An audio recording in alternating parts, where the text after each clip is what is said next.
fatwas and other expressions of approval of what he's doing. By the way, he's also announced that he is going to propagate what he calls a more moderate form of Islam that pushes aside, according to him, some of the more repressive elements of the Wahhabi practices. Now, he claims that the repressive nature of all of this didn't really start happening until 1979 and the aftermath of the siege at the Grand Mosque in Mecca. Well, the truth is, those practices had existed for many, many years before then, and the Wahhabist approach to Salafist Islam actually began in about the 18th century. You can also note what the Saudis are doing around the world.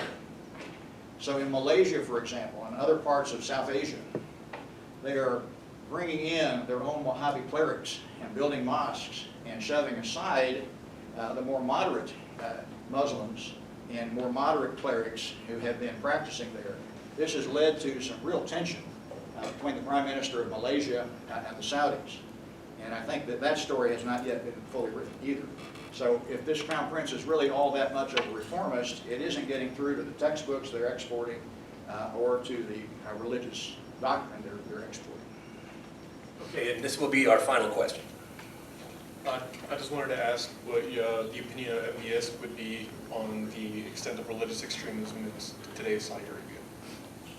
This goes straight to what I was starting to talk about, and that is this more moderate form of Islam.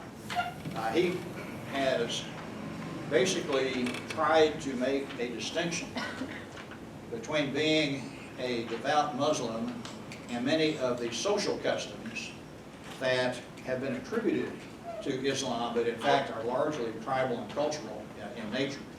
So, for example, allowing men and women to attend the same sporting event, to go to movie theaters, to have WWE wrestling, believe it or not, and women driving.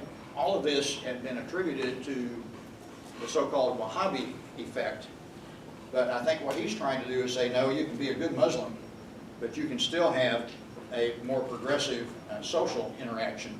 And by the way, we need women in the workforce. They shouldn't simply be kept at home if they don't want to be.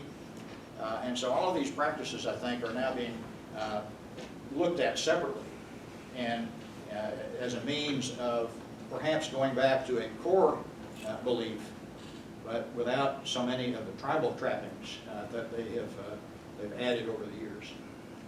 Thank you all very much. It's been a pleasure to be here.